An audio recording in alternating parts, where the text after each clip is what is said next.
Hare Krishna. Welcome to the Bhagavad Gita class. We are right in the middle of chapter 7, arguably one of the most important chapters in Bhagavad Gita, which gives us the knowledge about who is Krishna. So before we get started, let us chant the Mangalacharan prayers for receiving the blessings of the previous acharyas, Lord Sri Chaitanya, Lord Krishna, and all the other devotees. So let me share my screen and I will share these prayers, which are in the beginning of Bhagavad Gita as it is. Introduction.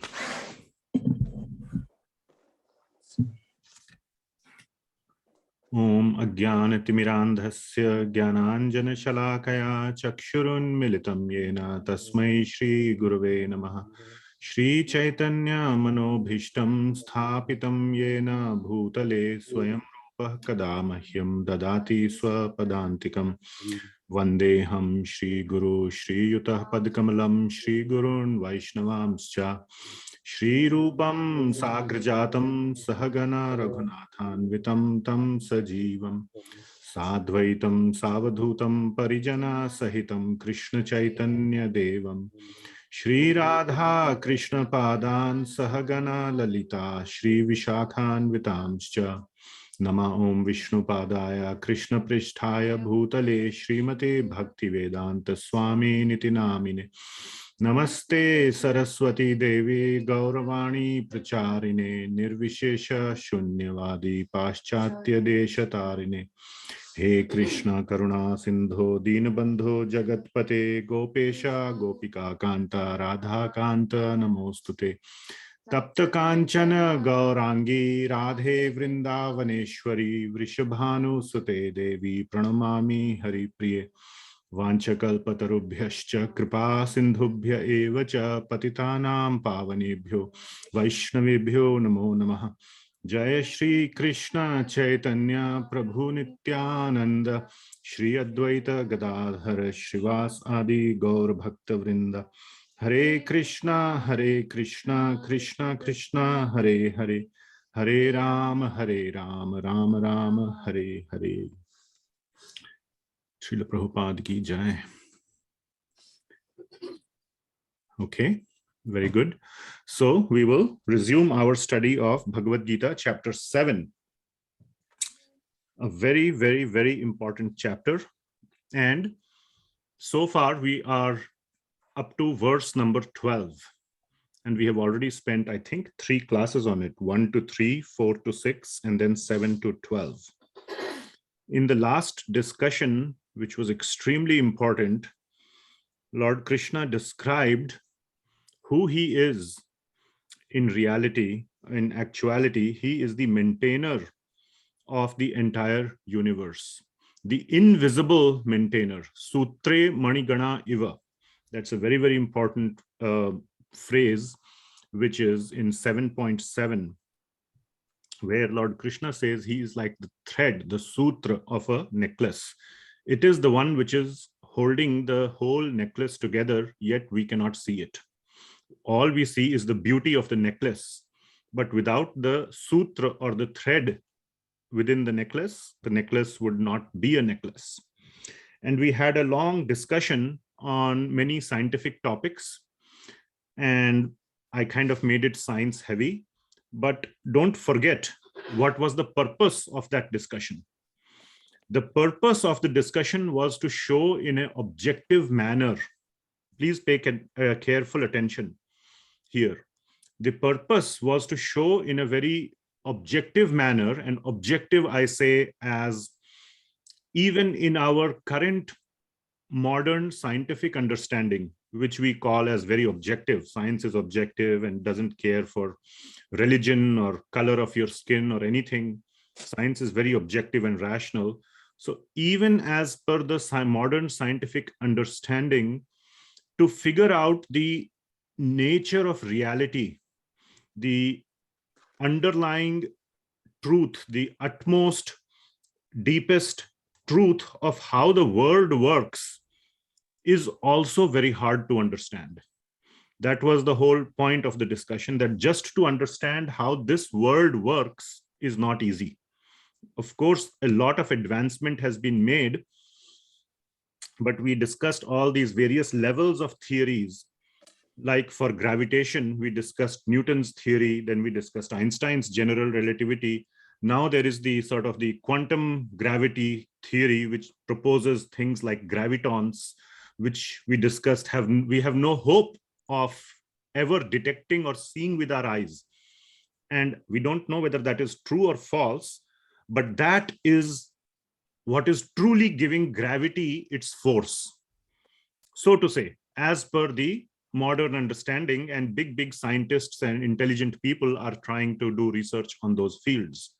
The point is to understand even the deepest nature of reality of this material world is not easy, and is invisible, and is very deeply embedded and hidden from our eyes. It's embedded within the nature. So Krishna, as he is saying in Bhagavad Gita, he is the real maintainer, the real sutra of the Manigana, of the necklace. And we must not have this thinking that if Krishna is the maintainer of the world, where is he? Why can't we see him? Show me how and where he is present, where he is holding the universe. There is this very sort of popular picture that you might have seen of, I think it's a Greek statue of David, I think, or somebody who's holding the whole earth on his back. If I Atlas, who's holding the earth on his back. So you can say, okay, where is Atlas? He's holding the earth. So Krishna is supporting the entire universe, and he is supporting it by being embedded in the universe in its essence. So a lot of examples Krishna gave, like he is the taste of water, he is the heat of fire, and so many other. He's the fragrance of the earth. Like this, he gave many examples showing how he is the invisible force that is giving this universe, this material world. Please mute yourself.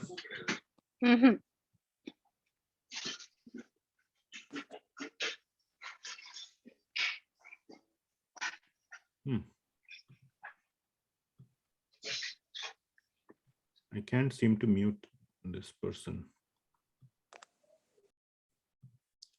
Okay.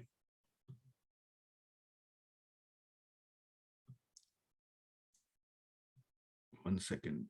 Where is this? Okay. Okay. Please keep yourself muted. And if you want to speak, you can raise your hands or speak just like that. That's fine. It's just like a regular classroom. But maintain the decorum of keeping yourself muted if not speaking to me or not speaking to the class. Okay. So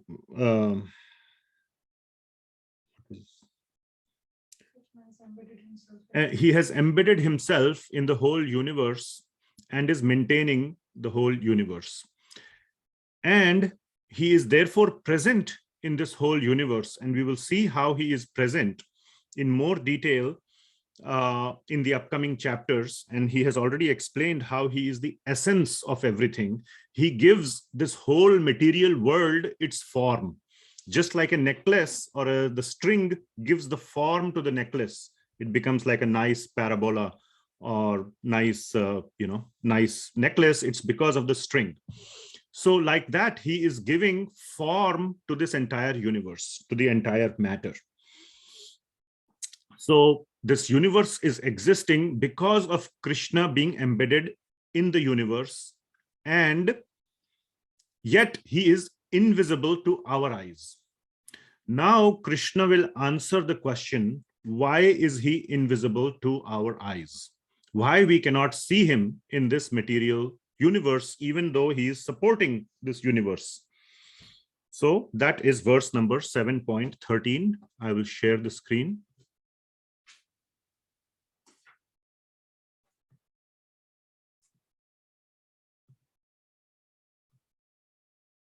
Okay. Can you see this? Okay. Yes, sir. Yes. Yes.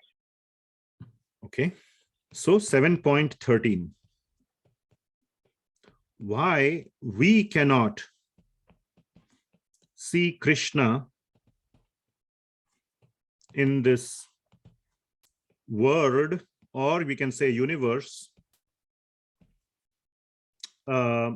even though he is present as the essence of everything. Correct? Example, taste of water, etc. So this is the big question. Why we cannot see him? So that question is answered in 7.13. The fundamental reason why we cannot see Krishna. And the answer is, I'll give you the answer, and we will see this in 7.13, is because we are illusioned, or we are under illusion, under the covering of illusion. Moha, illusion means moha, the illusion of Maya. So if there is light outside, but you cover yourself with a blanket, it will be dark inside. So you cannot say, why I cannot see the light. If you remove the blanket, you can see the light. So we are under the covering of Maya, the illusion or the covering of Maya. So that is what is being said here. Why we do not see Krishna. So Lord Krishna says in 7.13, Tribhir gunamair bhavair ebhi sarvam idam jagat mohitam na abhijananti mam ebhyah param avyayam. So let us break down this verse, very important verse, into its parts. Tribhir gunamair bhavair. That by these three modes, the three modes which was mentioned just in the last verse, 7.12, where this whole universe is made up of the three modes. These are the three fundamental elements which gives rise to the 8 elements, okay, that we had discussed: earth, water, air, fire, ether, mind, intelligence, and false ego. These come from these three fundamental elements. So as I said, there are various levels of elements. Don't say, oh, first you said 8 elements, now you are saying 3. The 3 are the core elements, which gives rise to 8. So Krishna chose to mention these 8 elements at that level. Doesn't mean there cannot be further categorization at a higher level and at a more granular level. So the 3 modes which are making up this whole universe, Tribhir Gunamayir Bhavair, under the influence of those 3 modes. Now these 3 modes are constituting matter, or this material universe, plus they are affecting our consciousness as well. They are present in our consciousness. They are conditioning us as well. That is something we can easily see. Those who are introspective can see how the mode of goodness, passion, and ignorance is influencing you. It is much harder to see how goodness, passion, and ignorance is making up this pen, even though it is. Because this pen ultimately is made up of earth, water, air, fire, ether, which is further made up of goodness, passion, and ignorance. So at that level, all the material world is made up of those 3 elements, but we can see or perceive these 3 modes more clearly in our consciousness. So we are under the influence of these three modes. Tribhir gunamayir bhavair ebhi sarvam idam jagat. That the whole universe, sarva jagat, is under the influence, bhavair, under the influence of these three modes. Understand? Mohitam na abhijananti. Under the illusion of those three modes, mohitam. Moha means illusion. Moha doesn't mean just attachment. That is the sort of the usual understanding we have. Moha means attachment. It means attachment to something which is asat. Asat means something which is not real. So not real means illusion. So mohitam means illusion. So under the illusion of these three modes, one does not know. Na abhijanati. Abhijanati means to know. Na abhijananti means doesn't know. That mam ebhya param avyayam. That I, mam, I am param. I am the topmost. I am the supreme. I am above the modes. I am not within the modes. And I am eternal. Avyayam. So because we are under the influence of the modes, we cannot see Krishna who is beyond the modes. It's like we have a red filter. Everything appears red. If you put a red filter on your glasses, eyeglasses, everything will appear red. Even a blue thing will appear red. So under our illusion of Maya, of this moha, of this three modes, we sometimes even see Krishna as a person, just like you see your friend, Chintu, Mintu, Pintu, whoever is your friend. Oh, he is just a boy. Krishna is also a boy. He was a thief. My friend is better. He never stole. He never told any lies. Krishna says so many lies. Main nahi makhan khayo. So he is such a person of low character. So like that, one can see Krishna. So you are seeing Krishna. It's not like you are not seeing Krishna, but you are seeing with a filter of your red eyes, or this moha, and everything appears red. Okay, clear? So that is the reason why people cannot see Krishna, because one is completely under the illusion, under the conditioning that everything is material. Even God, there is nothing called God. He is just material.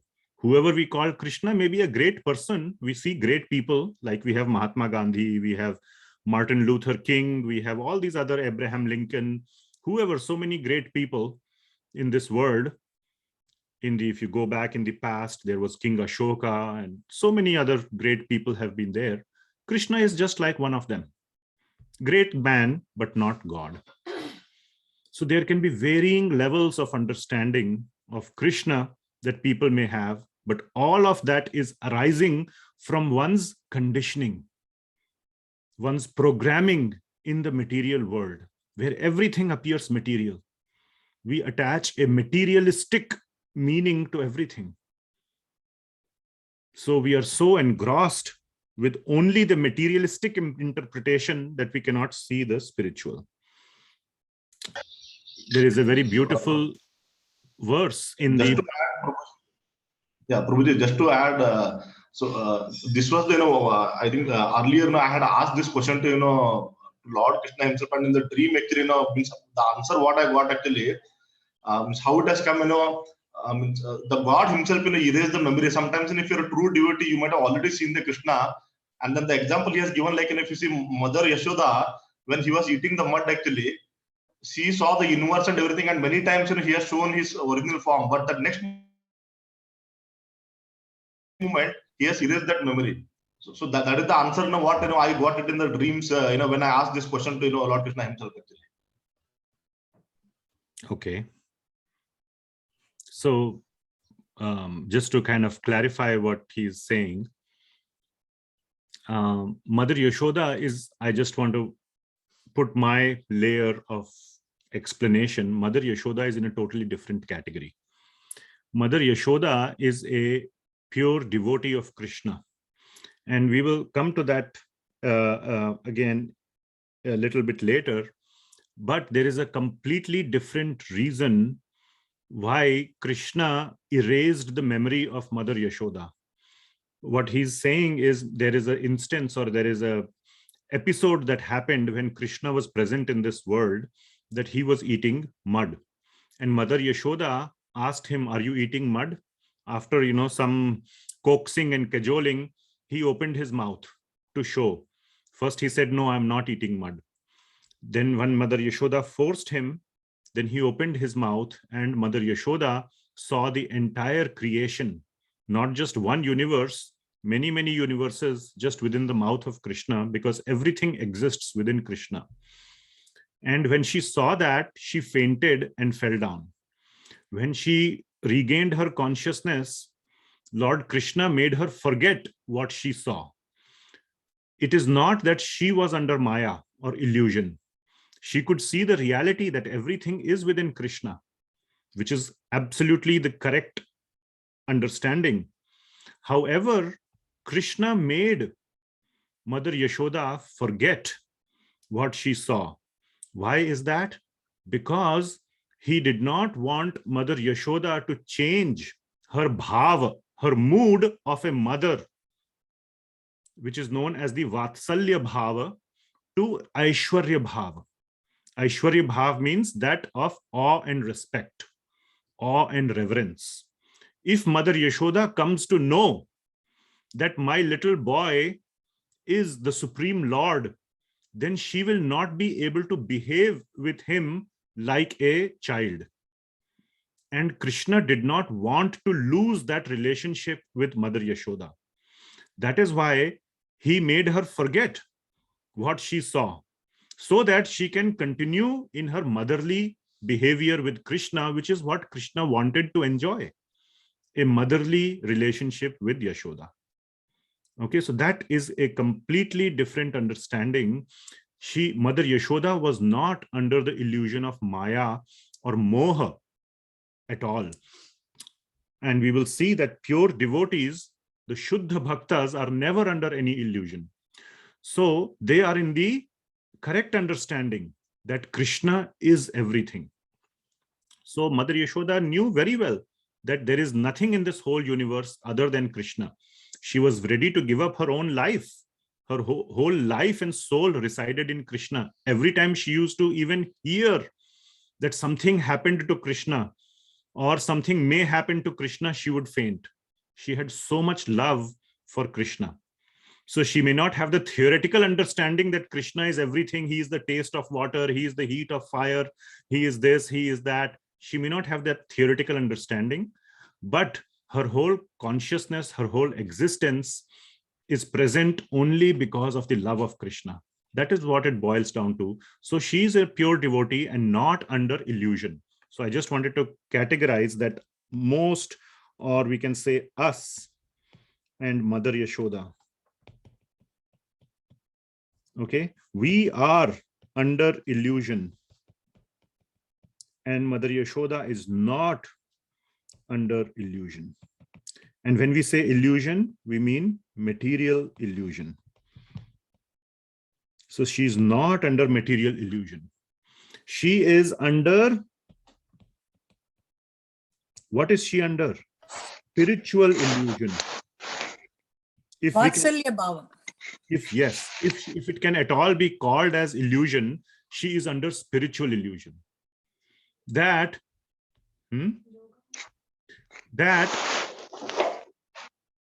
don't disturb. She is under, kindly mute yourself.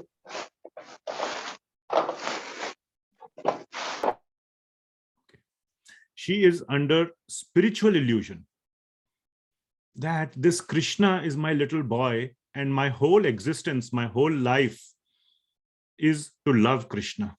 That's the right illusion. It is spiritual illusion. How does it matter whether you know he is the taste of water, he is the light of the sun and moon, he is the heat of fire?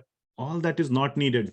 That is needed for people like us who are too intellectual, who want all these answers. But if you just know that Krishna is everything for me, without Krishna, I cannot live, then you know that he is everything, and it's totally perfectly fine to be under the spiritual illusion that this little Krishna is my son, my child, my friend, my lover, my master, my everything. Okay, you don't need to know all the theory. Okay, so that is that little deviation. So we are under the illusion of moha or maya, and that is why we cannot see Krishna. Mother Yashoda in a different category. So please don't mix those two categories. Okay. What else did I want to cover in 7.13? Let me see.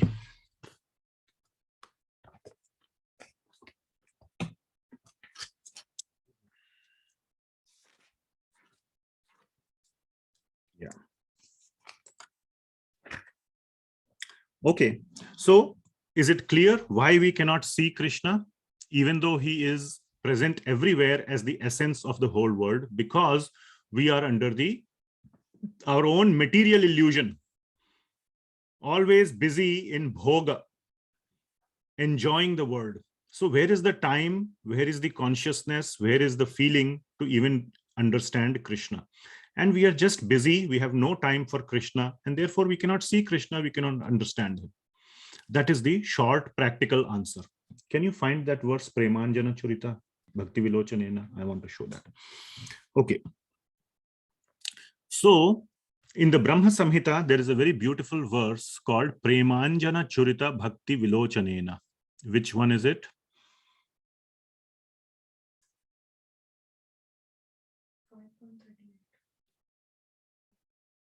Yeah. So this is the Brahma Samhita, which we had mentioned earlier. These are the prayers of Lord Brahmaji, who recites these prayers at the beginning of creation of the universe. So Brahmaji has been ordered by Krishna to create the universe. He's the creator, and he does not know how to create the universe. So because he does not know how to create the universe, he prays to Lord Krishna. And if you remember, the first verse of the Brahma Samhita was, which we had discussed earlier, Ishvara Parama Krishna, the first axiom, that the topmost Ishvara, Parama Ishvara, is Krishna. And then he goes on to say that Sarva Karana Karanam, Satchidananda Vigraha, Anadir Adir Govinda, Sarva Karana Karanam. He is the cause. We had discussed this in the scientific sense, cause and effect. So we went backwards and said, what is the cause of Krishna? If everything has a cause, who is Krishna's cause? Krishna is himself his cause. In that context, we had discussed this verse. This is the first verse of Brahma Samhita. The same book or the same scripture or the same prayer of Lord Brahmaji, we are looking at now verse number 38. And let us see what he says, how to see Krishna. How to see Krishna is Prema Anjana Churita Bhakti Vilochanena. That Anjana means some kind of a ointment. Prema Anjana. What kind of? Prabhuji Guru, one sec. Anjan means kajal. Yes, kajal, but that is our understanding of Anjana. Ultimately, Right. it is a ointment to look beautiful, to beautify our own body. Now, there is another kind of ointment present in the spiritual world called Prema Anjana, a ointment of love. And when you apply that ointment on your eyes, okay, which is full of bhakti, Bhakti Vilochanena, when you apply that on your Vilochanena, on the eye, then you can see Krishna. Because we have applied the ointment of I want to look beautiful, kajal, or all these illusory ointments we apply on our eyes, we cannot see Krishna. So here in this verse, we can see a direct reference to the fact how we apply these filters of materialism in front of our eyes. So how can we see Krishna? To see Krishna, we have to remove the material filter and apply the filter of Prema Anjana, which is full of bhakti. Tinged, Churita Bhakti. It is tinged, or it is having a tinge of, having an ingredient of bhakti, then we can see Krishna. So that is Brahmaji, what he's saying. So I just wanted to give this. It's a very apt, very appropriate discussion of a filter in front of our eyes. You change the filter, you will see Krishna. Understood? So now you have understood from 7.13 the answer to this question, that why we cannot see Krishna. Clear? Now, the next question, which is answered in 7.14, is, okay, how to see Krishna?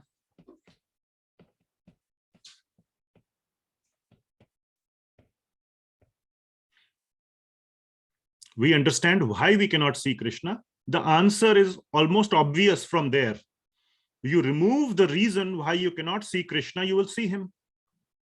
In the previous verse, the cause of not seeing Krishna has been mentioned. It is more or less logical to understand that if I remove the cause, then I should be able to see. That is not enough. If you remove the cause, that is fine. You have to add something as well, which is prema and bhakti. So just removing the materialism is one step closer. And from the study of Bhagavad Gita, you can all see that through the karma yoga,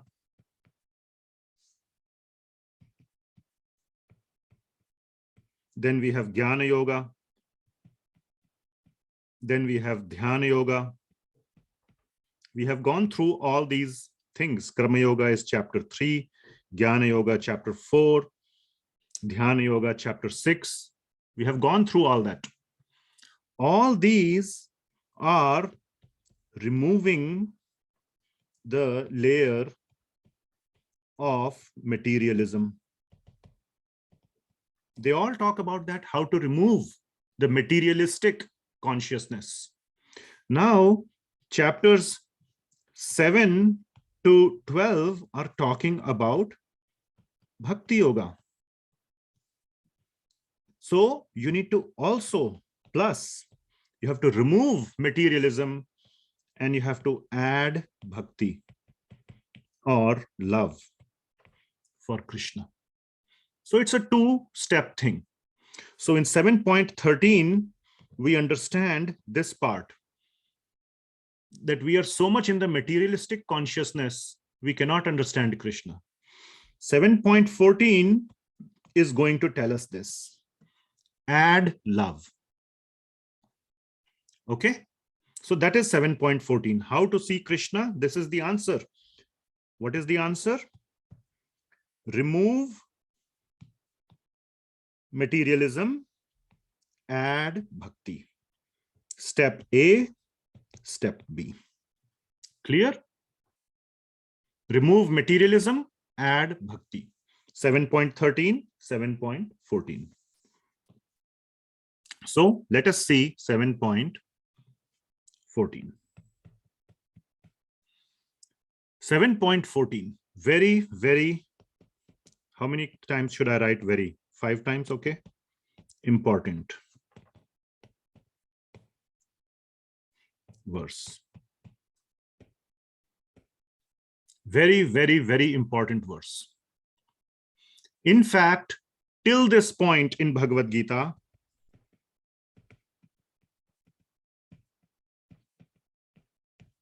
(7.14) is the most important verse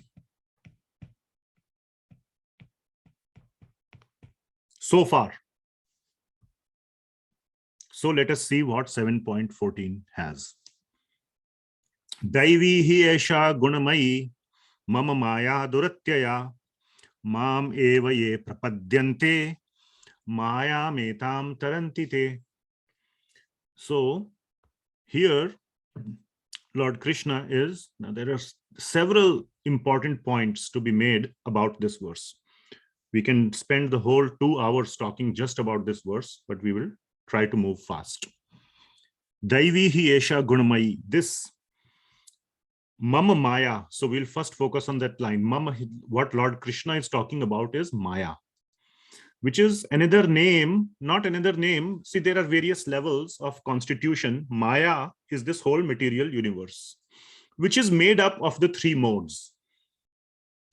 Okay, goodness, passion, ignorance. Sattva guna, rajo guna, tamo guna.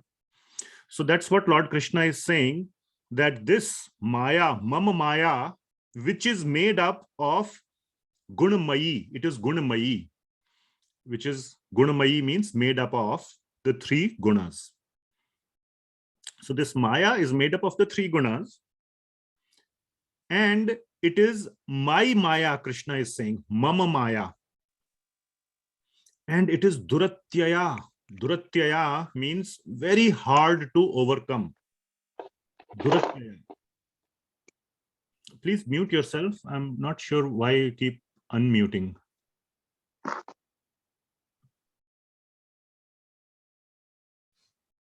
Don't touch your device. If you leave it alone, it won't unmute itself. But if you touch your device, then you can accidentally unmute. So best is to find a nice quiet place, keep your device away, far distant from you, 2 feet, 3 feet, stay away and listen carefully. Just like in a classroom, you don't go and stand near the teacher or touch the blackboard. You sit in your chair and make your notes. Don't go near the blackboard, don't go near the desk of the teacher. Treat your device, iPhone, laptop as the teacher. Keep it away from you. Don't touch it. And don't let anybody else touch it either, if you are serious about understanding Bhagavad Gita.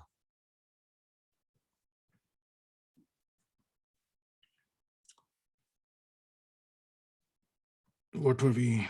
So Maya. So this Maya is made up of the three modes. Mama Maya. And it is Krishna's Maya. And it is, yes, Duratyaya. Very hard to overcome.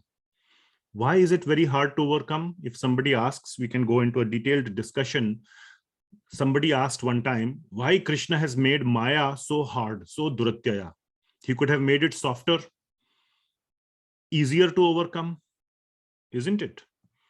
Why has he made it so tough?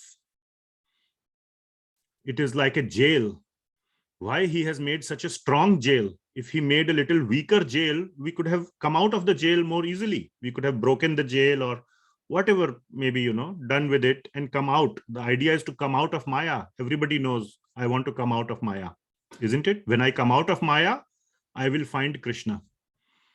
So why Maya is so strong? Doesn't Krishna want us to find him? So why Krishna? And Krishna is acknowledging here, Mama Maya Duratyaya. He is himself acknowledging. Okay. So is Krishna guilty of making Maya too hard? No. So this is the understanding that if you read Bhagavad Gita a few times, if you internalize it, if you read Bhagavatam and other things, you will understand that Krishna is very easy to attain. And he will say that in the next line, by the way. It is we who have made a hard shell around us. We have used Maya. Maya is like a material. We have used it to create a very strong shell around us so that we can safely stay inside the Maya. Very safely stay inside the Maya. So it is us who have hardened it. Right outside our house, there is a nest that the birds have made. And it has been there for the last 10 years. Those who have come to our house, we show them, see, that's the nest. Every year, the birds come and, live there. I don't know if they are the same birds, probably generation after generation after generation, the birds are coming. And that nest has not broken. So many things in our house have broken. The water tap has broken, the switches have broken, the light has broken. We have replaced all those things. That nest has not broken. Okay, and what is it made of? Just simple blades of grass. Blades of grass are so strong, so weak, isn't it? Anybody can trample over a blade of grass, isn't it? How can the birds make such a strong nest with such a weak leaf of grass? That is their intelligence. That is their engineering capacity. So in the same way, Krishna has not made this world strong. We have put it together. We have entangled it, just like those birds have entangled the blades of grass so nicely. It is so strong. So is the grass strong, or have the birds made the nest strong using weak grass? It is the latter. So the answer to this question is, why is Krishna, has he made this Maya so duratyaya? So Krishna is not saying, I have made it duratyaya. He is just saying it is like this. But if you go deeper, you will see we have made it like this. We have used Krishna's Maya to weave this web, very strong web around us. And we have made it strong. So that is the answer to that question, why Maya is so strong. So anyway, coming back, the first line is, Daivi hi esha gunamayi mama Maya duratyaya. This Maya has the potential to be very strong and strongly captivate us and prevent us from seeing Krishna. Okay? Every part is clear. Daivi, and it is Daivi, it is Krishna's Maya. Or these gunas are belonging to Krishna. They are coming from Krishna, just like everything is coming from Krishna. So we cannot say that this Maya is separate from Krishna, because everything is coming from Krishna.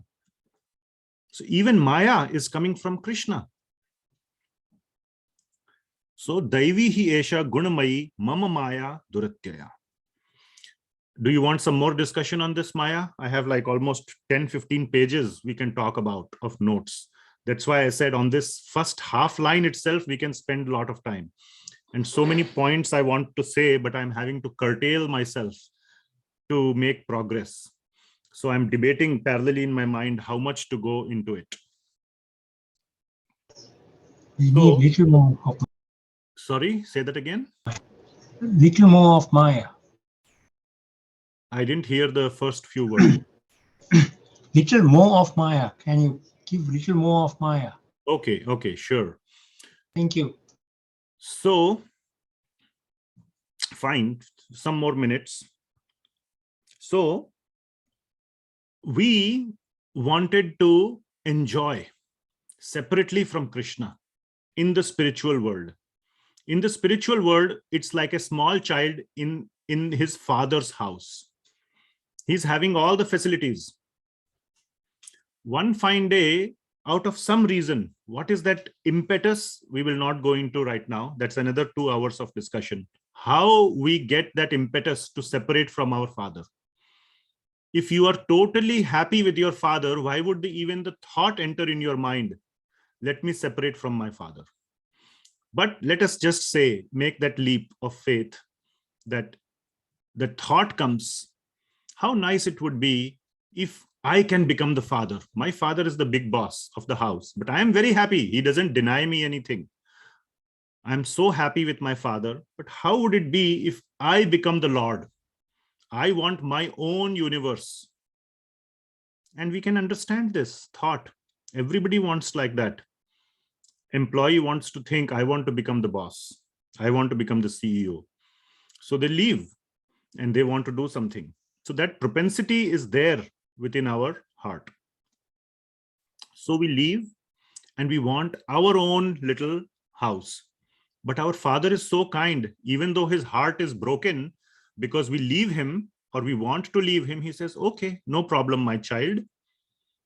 You go and I'll create this nice place for you, this playground for you, and you can live here on your own, separate from me, and I will give you all the facilities so that you can enjoy. Okay, so I'm enjoying. Nicely, I'm enjoying.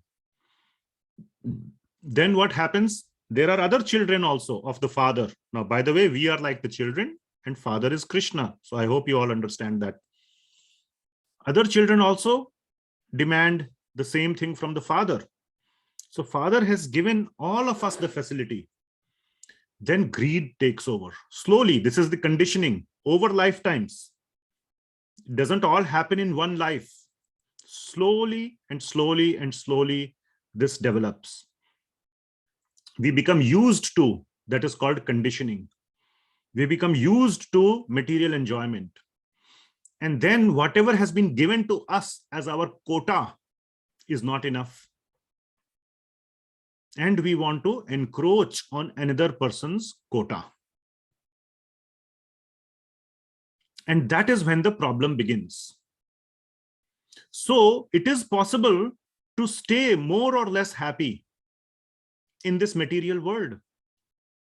Theoretically, it is possible to stay happy in the material world on our own, little happy. It's not as much happiness as with the billionaire father. Father has given us one small apartment. You can stay happy if you are content with your little apartment. You cannot stay in the bungalow. But if you are happy with your little apartment, you can stay happy. You have to work hard.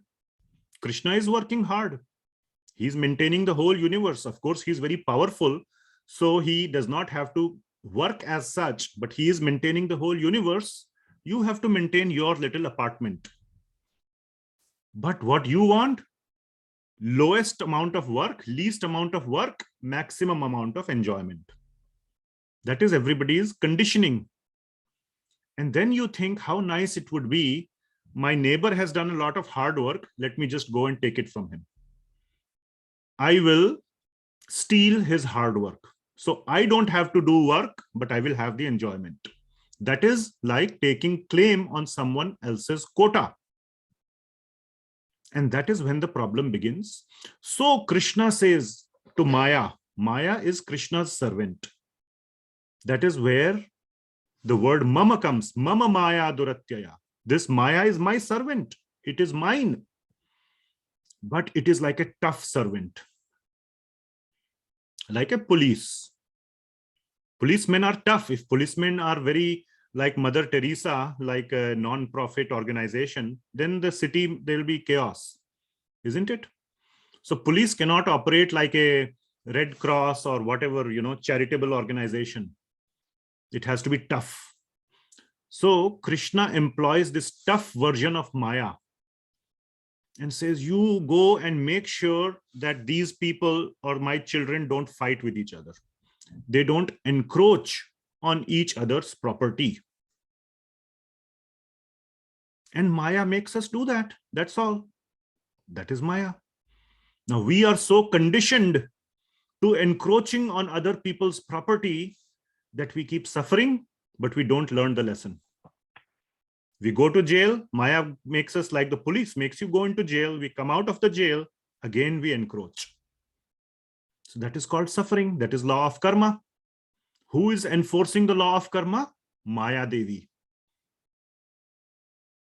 Understand? So because we are behaving in a sinful way, Maya is the one which is acting as the police, putting us in jail. But we don't learn our lesson. The moment we come out of the jail, again we do this. And therefore we are stuck in this cycle of misery. That is Maya. And that is why Maya is tough. Or we perceive Maya to be tough because we don't mend our ways. Now, if you want to see the whole proof of this discussion, you can see it in a very important scripture called Isopnisad. So it is also present on the Veda base, Isopnisad. I'll just show you mantra 1. Isavasyam idam sarvam yat kincha jagatyam jagat tena tyaktena bhunjita ma gridha kasya svidhanam. The translation is everything inanimate or animate that is within the universe is controlled and owned by the Lord. So the property belongs to the Lord. That apartment that was given by our billionaire father. Okay, we told our father, I don't want to live in your bungalow. I want my own apartment. Father said, okay, I will purchase an apartment and give it to you.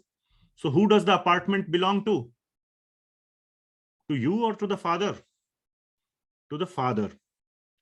He has given it to us to use as our quota. That is what the next line is saying. One should therefore accept only things those necessary for himself, which are set aside as our quota. What God has given us as our quota, just use that. And one should not accept other things, knowing well to whom they belong. They belong to Krishna or to Ishvara. And he may have given that to his other children. So we should not encroach upon that. And in the future verses, several verses, we will see the consequences in Isopnisad of when we encroach on the quota and what happens and things like that. So I'm just showing you, Isopnisad is, there are 108 Upanishads. Out of that, 8 are very prominent. Isopnisad is one of the prominent 8 Upanishads. Okay, some of the other prominent Upanishads are like Keno Upanishad, Kathopanishad, and so many other Upanishads are there. Isopnisad is one of the very, very prominent Upanishads. And this is the first verse of the Isopnisad. Of course, there's a verse before it, you might have all heard about it, which is very, very famous and very popular and very important. Om Purnamada Purnamidam Purnat Purnam Udichyate Purnasya Purnamadaya Purnameva Vashishyate. Very deep, very, very, very deep verse, but we will not go into that. Otherwise, we'll digress from our main topic. Now, by the way, this Isopnisad book, we cover it as part of our Bhakti Shastri course. Bhakti Shastri course is the next level deep course of 4 books, not just Bhagavad Gita. Bhagavad Gita is one of them. Then there is the Isopnisad, and then 2 more books, which is Nectar of Instruction, or it is called as Upadeshamrita, and Nectar of Devotion, this one, which is called Bhakti Rasamrita Sindhu. These 4 books we study as part of a course called Bhakti Shastri. It is a course that has been formulated originally by Srila Prabhupada, and now ISKCON has formulated a whole curriculum around this course. And if you do this course successfully, you also get an official ISKCON degree from ISKCON worldwide. I mean, not that that certificate will get you a job of software engineer anywhere. It's just a matter of a personal spiritual accomplishment that, yes, I did the course, but this Bhakti Shastri course involves reading these 4 books in depth. There is homeworks, written homework, question answers you have to write. There are tests you have to write, and all these things you have to do. And if you do all of that successfully, then you get that degree of Bhakti Shastri from ISKCON worldwide, and it is recognized all over the world in ISKCON. So anyway, there are millions of devotees within ISKCON, so to say, who are basically, you can say, regular visitors to the temple or are following certain teachings of Srila Prabhupada and Lord Krishna. But very few people are actually interested and they undergo this study of Bhakti Shastri. It's not very easy when you have to spend a year and a half, 2 years doing the study, writing homeworks, taking tests. One realizes that it's not a cakewalk. But anyway, that course is offered. I am one of the approved teachers of Bhakti Shastri. So, if any of you are interested in doing Bhakti Shastri, you can let me know. After this Bhagavad Gita course is over, you can join the Bhakti Shastri if you want, if that is your interest. So that is something to think about. Anyway, so the reason we came to Bhakti Shastri is because I was showing you this Isopnisad.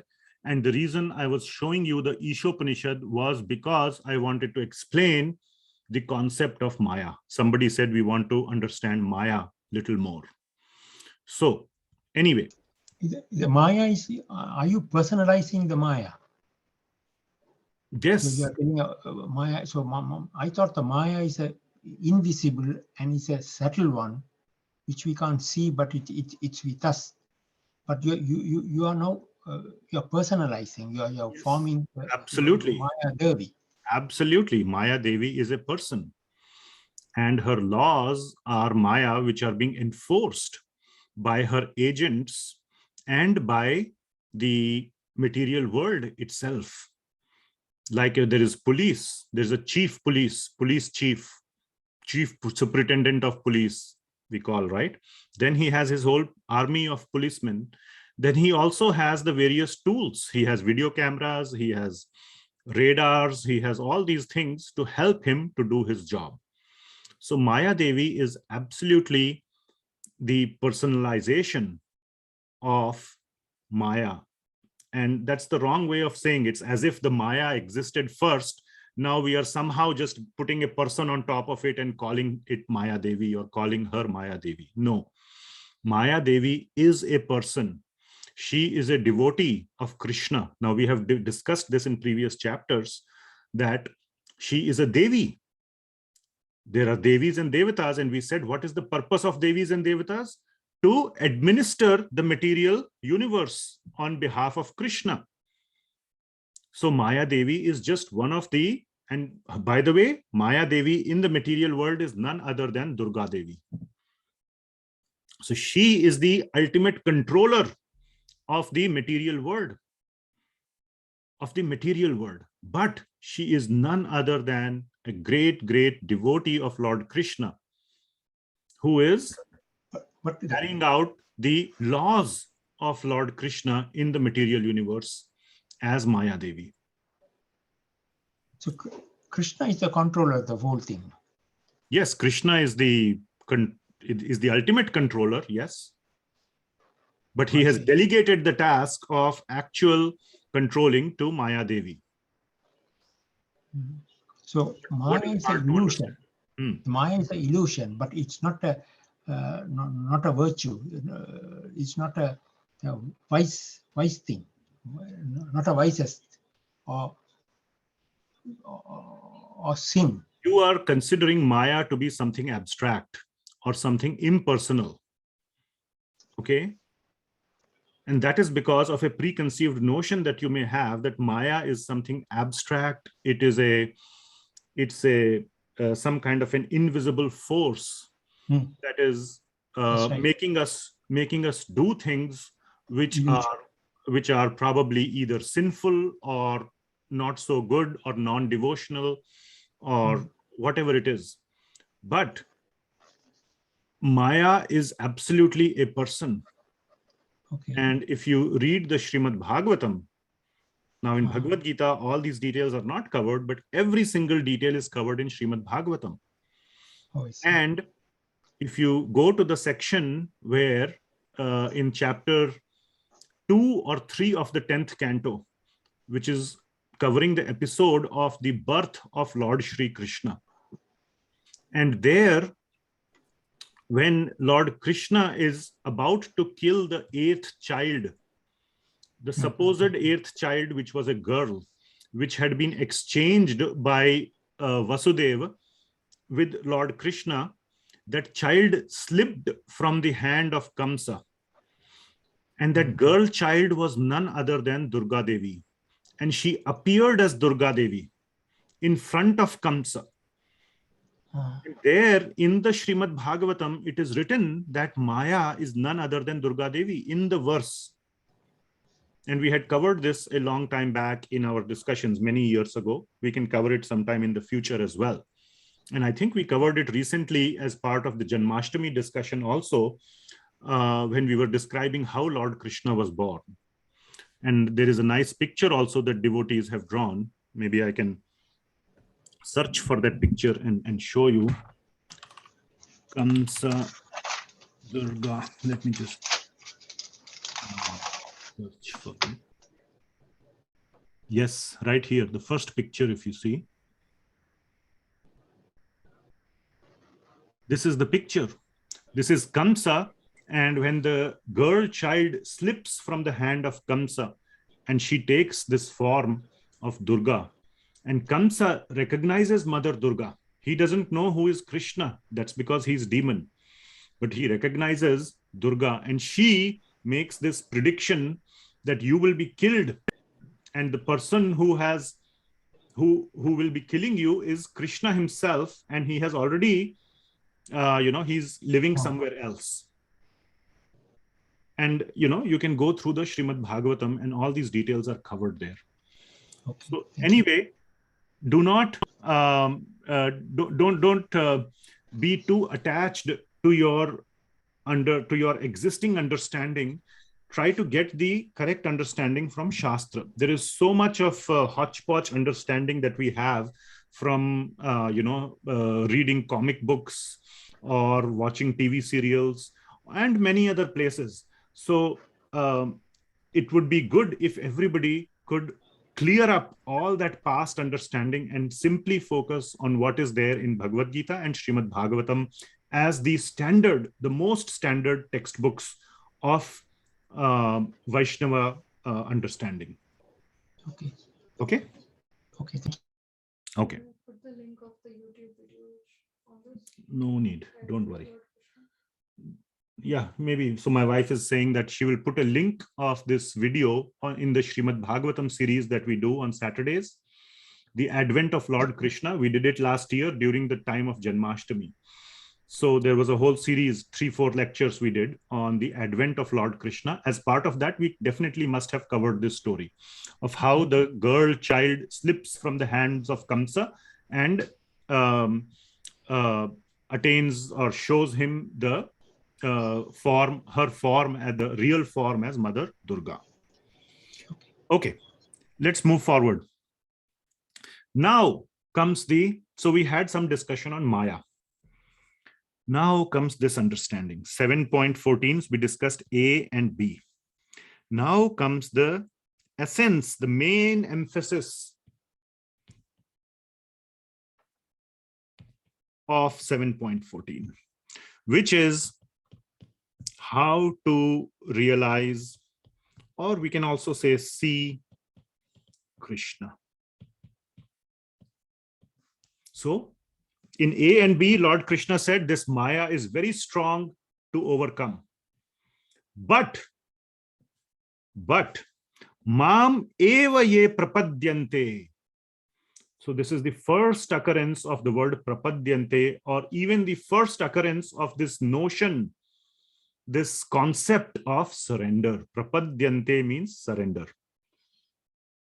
Mam eva ye prapadyante, those who surrender to me, Mam, not to anybody else. Very clearly, Lord Krishna is saying, Mam eva, those who surrender to me.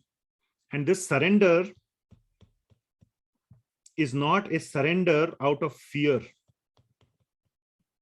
No, it is out of love. So this prapadyante and the word surrender have 90% common meaning. The way prapadyante has been used in Bhagavad Gita at 3 or 4 places, always the understanding is to surrender in love. Another way to word it in English language is to take shelter. Taking shelter, taking sharan or ashraya.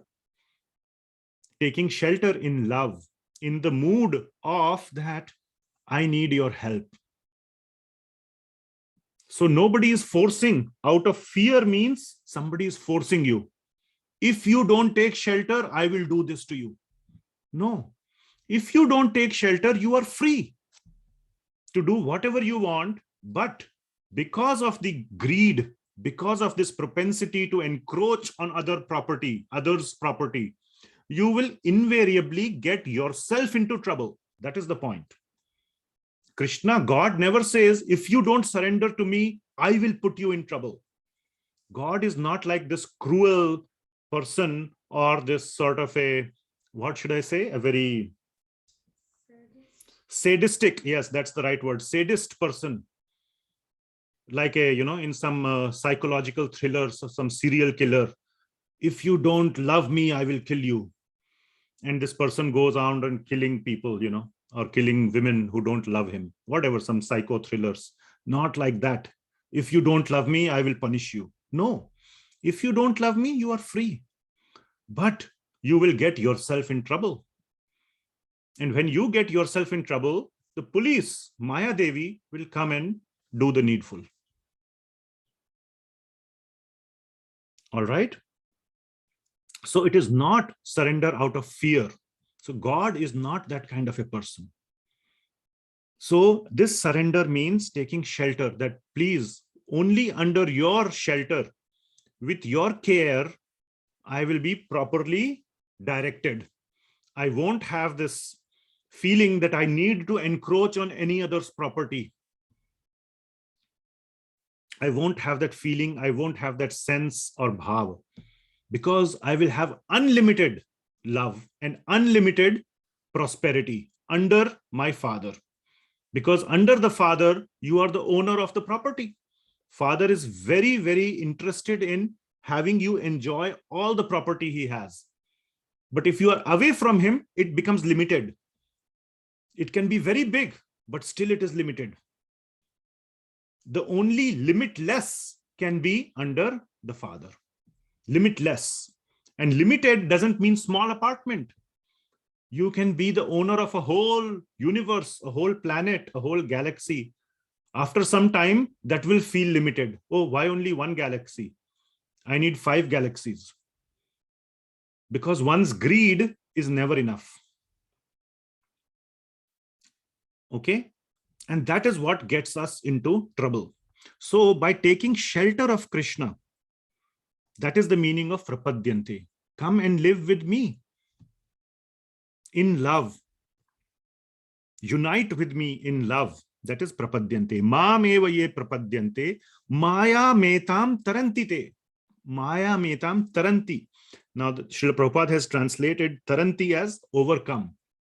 Also, there is a deeper significance of the word taranti, means easily overcome. He has given that in the translation. The literal word of taranti is to overcome, or to, the word taranti is, we all know the word terna. Terna means to swim, right, in Hindi. The root word is taranti, or tara, means to cross, to swim over, or to go over. But in the Bhagavad Gita, Lord Krishna means taranti te, means very easily swim. Maya metam taranti te. They can cross over this Maya very easily. That's why Srila Prabhupada says, but those who have surrendered unto me can easily cross beyond it. In the Srimad Bhagavatam, once again, we will refer to the Srimad Bhagavatam, that this ocean of Maya, Maya is like an ocean. Has anybody crossed the ocean? Now people have crossed the English Channel, which is the ocean, right? English Channel is the water body between England and France. And they make world records and, become very famous people just by crossing whatever it is, 10, 15 kilometers, 18 kilometers, I believe, water, but it's a lot. For me, I cannot even swim one end of the pool to the another. I become like, I cannot go from one end of the pool to the other itself. They swim 18 kilometers and they survive. But it is very hard. So nobody can swim the ocean. 18 kilometers is the limit, isn't it? But this Maya is like an ocean. And in the Srimad Bhagavatam, it is written, can you find that verse? Padam, Padam, I think it is number 58. 14.8, 14.10, no, 10.14.58. Try to see that one. Lord Krishna says that this ocean becomes like a cup of water. And the definition of cup is not given as a cup, but as a calf's hoof print. When a calf, a small cow, child cow, is walking on a muddy land, wet mud, it leaves little cups in the wet mud, isn't it? Can you imagine that? With its feet, That is the cup that I am talking about. And Lord Krishna says in the Srimad Bhagavatam that the whole ocean becomes as much as a small cup of water. Now, can you cross a cup of water? Can you cross over a cup of water? Yes, very easily. So those who take shelter of Krishna, Krishna reduces that whole Maya, ocean of Maya, to a small cup of water. And then you can easily cross. That is the more expanded meaning of this second line. Maam eva ye prapadyante maya metam tarantite. So the verse number is, what is the verse number? 58? Okay. So in the Srimad Bhagavatam, this is a very, very beautiful chapter. These are prayers of Lord Brahma to Lord Krishna. After the Brahma Vimohana Lila. Now we don't want to start a Srimad Bhagavatam class here, right in the middle of Bhagavad Gita. But this is after the Brahma Vimohana Lila, where Brahmaji got illusioned a little bit, temporarily. Okay. We are permanently in illusion. Temporarily, we come in Krishna consciousness. Every Friday for 2 hours, we come in Krishna consciousness. Rest of the time, we are in material consciousness. Brahmaji is little opposite. All the time, he is in Krishna consciousness. Sometimes he gets illusion consciousness. So he's a little bit opposite to us in that sense. Okay. So when he was in that illusion consciousness, he offended Lord Krishna and his devotees. He stole the calves and his friends, cowherd boys. But when he regained his consciousness, then he offered these wonderful prayers to Lord Krishna, which are in the 14th chapter of the 10th canto. So we are in the 10th canto, which has the entire stories of Lord Shree Krishna. And you see 13th chapter is stealing of the boys and calves by Brahmaji. And the 14th chapter is Brahmaji's prayers to Lord Krishna. This is after he has realized, oh my God, I have, committed a mistake. And then he's glorifying Lord Krishna. And in the 58th verse, it's a very famous verse. And it says that Samashrita ye pad pallava plavam mahat padam punya yasho murare bhavam budir vatsa padam param padam padam padam yad vipadam natesham. So bhavam budir, bhava ambudir. What is the meaning? This material existence is the ocean of material existence. Ambudhi bhava, bhavam So this whole ocean of material existence, what happens to one who has taken samashrita? Again, the word ashraya is there, ashrita. Remember I told you ashraya or sharan or prapadyante. These are all similar words having the same contextual meaning. So ashrita, samashrita, ye pada pallava plavan means who have taken the shelter of the feet, pada, of Lord Krishna. What happens? This bhavam budir becomes vatsapadam. Vatsapadam means the foot of a calf. Vatsa. It becomes as big as the foot of a calf. And then we can cross over it. So what is the translation? For those who have accepted the boat of the lotus feet of the Lord, who is the shelter of the cosmic manifestation and is famous as Murari, the enemy of the Mura demon, that's the name Murari. The ocean of the material world is like the water contained in a calf's hoof print.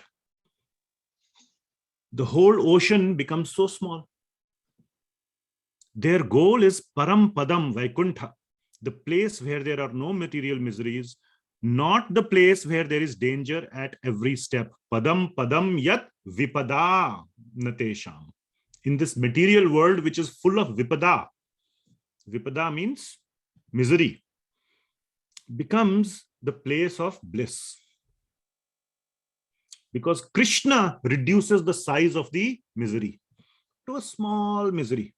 Then we can easily cross over it. Okay. So this is the understanding we are getting from Srimad Bhagavatam, which is the expanded version of Bhagavad Gita. So we understand from here, Mam eva ye prapadyante. The prapadyante word is the same as samashrita. Ye pada pallava plavam. Who has taken the shelter, ashrita, prapadyante, of Lord Krishna, Maya metam tarantite. They can easily cross over this ocean. Everybody understands this verse now? So how to reach Krishna?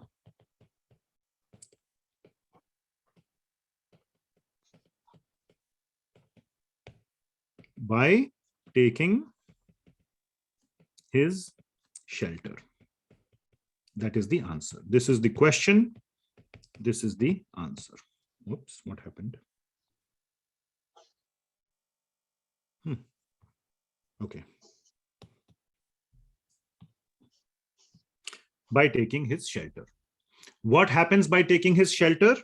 He is the one who reduces this big ocean into a very small cup. Krishna does this. And then we can easily cross this ocean. Okay. A very nice example I wanted to also share with you all. Analogy. How does Krishna make the ocean so small? This is the ocean of Maya. This is the ocean of Maya. Okay, which we have woven. We have made this ocean so big. That discussion we already had. Okay, but over so many lifetimes, we made our own ocean so big. Now we are drowning in it. Okay, this Maya is a servant of Krishna. So the analogy is that you want to go meet Krishna. So the analogy is that you have a very rich friend. Okay, and you want to go meet him. And you go to his house. The moment you go to his house, you knock the door, a huge German Shepherd dog comes and starts barking at you. And he is only being restrained because there is the door. If that door opens, he will eat you up. And there is no way for you to escape him, the German Shepherd. So that is like Maya. But then what you do, you call your friend on the cell phone. Hey, I'm here, but you have this dog who is like so ferocious. What does Krishna do? Or what does your friend do to the dog? Hey, why don't you calm down? He's my friend. One word he says, and then what does the German Shepherd become? He just sits down quietly, starts wagging the tail, just by hearing the sound of his master. Just by hearing that sound of the master, he calms down. He realizes, oh, this is a friend of my master. I am not supposed to bark at him. In fact, when your friend opens the door, that German Shepherd will jump on you and start licking your face and will start loving you. That ferocious Maya becomes your friend. So that is Maya. So Maya is not. So Maya is like considered. So this is another concept I wanted to introduce here. Maya.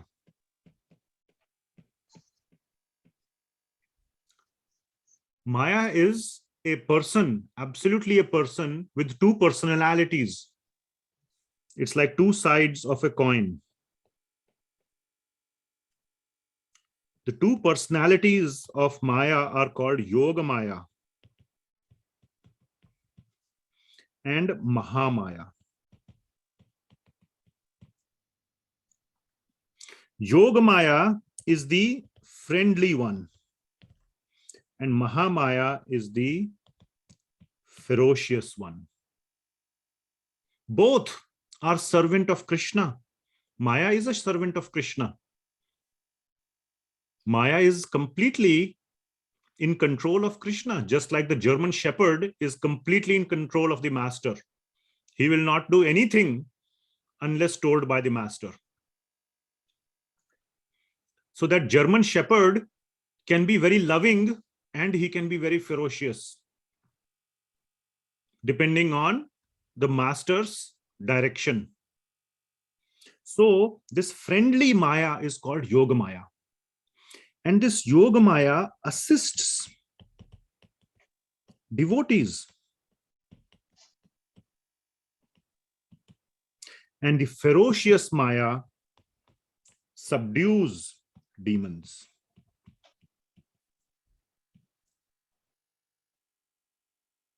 So when we have demoniac nature, when we disturb others in this universe, and especially when we disturb devotees, which means we want to, again, goes back to the same discussion on encroaching upon others' quota. And especially devotees, those who come to Srimad Bhagavatam class, we are recently discussing the 10 offenses against the name of Krishna. And one of the topmost offenses, which one? Number 1 is which one? Hurting the devotees. Offending Vaishnava. Bhakta, Vaishnava aparad. Vaishnava aparad.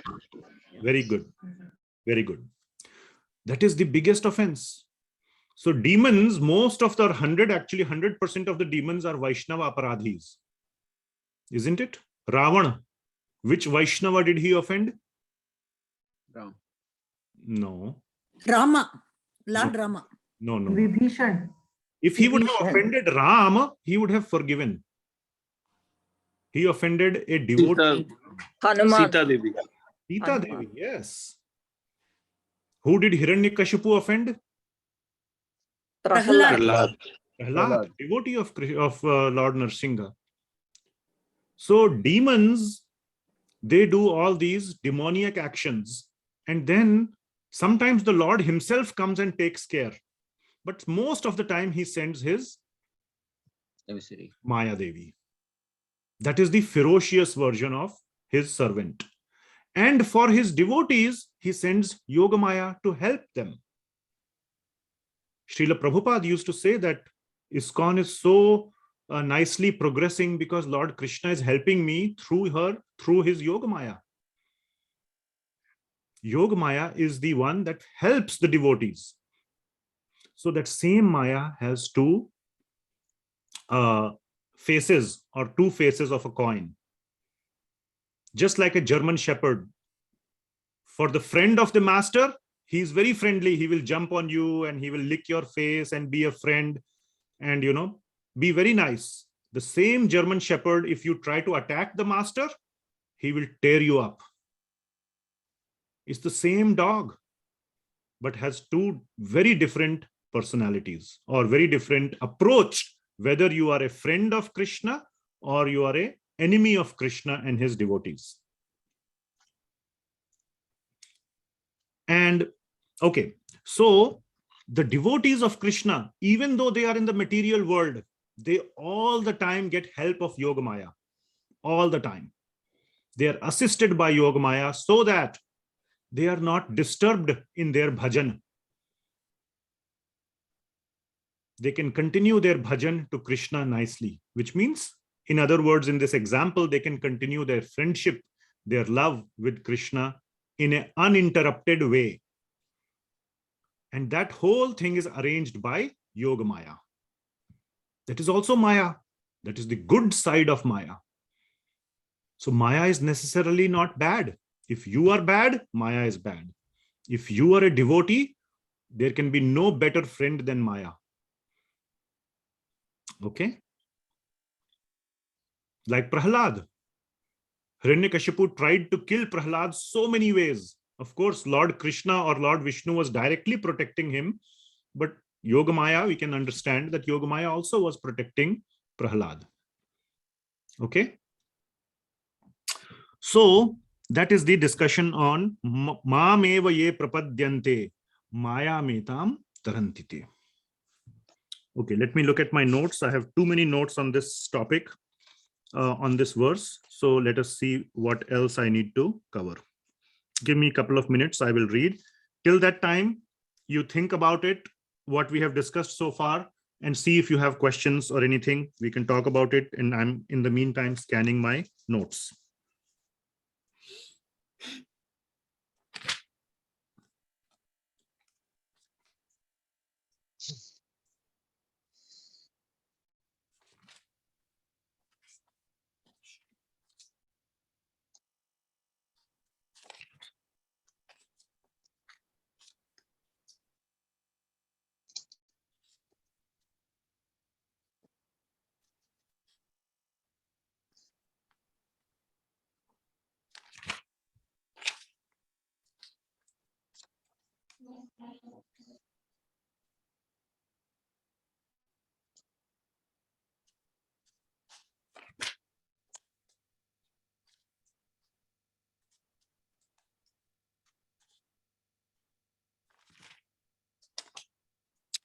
Notes will keep going for a long time.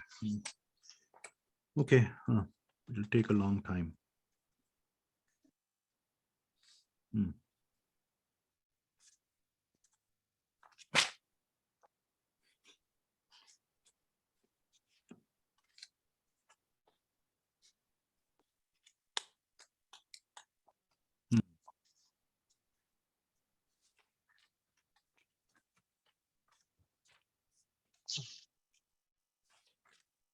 Okay, couple of other important points. I think we will have to just stop at this 7.14 because these points will take a little more time to talk about. But this is extremely important.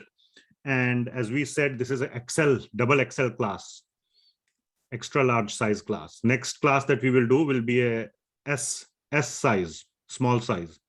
The 2020 batch we did is like a medium. So this one is XL. So we will go into more details. Sorry if you are feeling that we are going slow. But on the topic of Maya being strong or abstract. So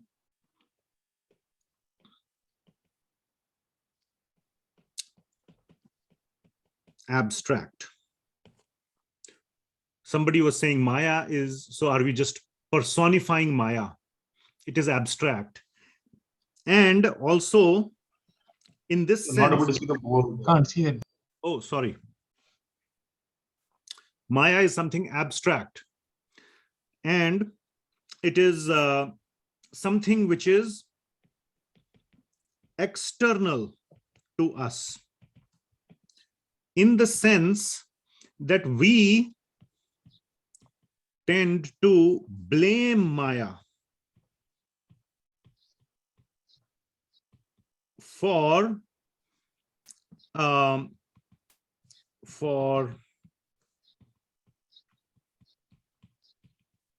keeping us away from Krishna.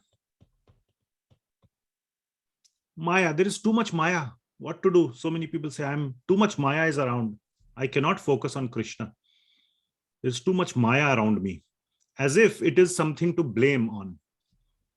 Okay. So I want to talk about this as a sort of a abstract entity which is external to us. So I may have talked about this incident, and this question was asked to Sri Bhakti Siddhanta Saraswati Thakur one time, and by one of his disciples. Now, Bhakti Siddhanta Saraswati is the guru, the spiritual master of Srila Prabhupada, whose book we are reading, whose commentaries we are reading, Bhagavad Gita as it is, right? So one of his disciples, not of course Srila Prabhupada, some other disciple, asked him the same question, that I am too much in Maya, Gurudev. I cannot focus on Krishna. When will Maya go away from my life? As if Maya is holding you and you are like a victim. So this kind of, we call ourselves victims, isn't it? Like, victims where you don't have any control, like the Jews in the Holocaust. They were the victims of the Nazi regime. What could they do? The Nazi people came, just caught them and killed them. So that is like the feeling, the mentality is that of being a victim. Of course, they were victims. That's the real victim. But we feel we are victims of Maya. Okay? As if Maya is coming and just killing us against our wish. So Bhaktisiddhanta Maharaj decided to teach them the correct understanding. So one time they were all going to go for Sankirtan party. Means to do Harinam Kirtan in the street. And Bhaktisiddhanta Maharaj is very punctual. But one day he was late and he was nowhere to be seen. And so the disciples were not used to this. So they went in search of Maharaj. And he was holding a tree and saying, "Tree, leave me, tree, leave me." And disciples thought, oh, today Maharaj has gone crazy. He has become old and he has become crazy. What is he saying? Leave me. So then they try to pull him away. He's not listening. And then finally they pull him away. So what happened to you, Maharaj? So the tree was holding me.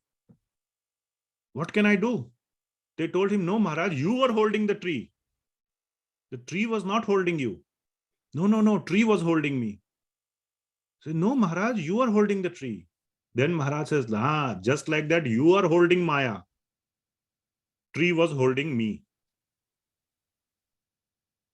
Oh, sorry, just like Maya is holding you, you say Maya is holding you, right? So tree was also holding me. Then they realized, Maya is not holding us. We are the ones clinging to Maya. We are the ones who are holding on to it.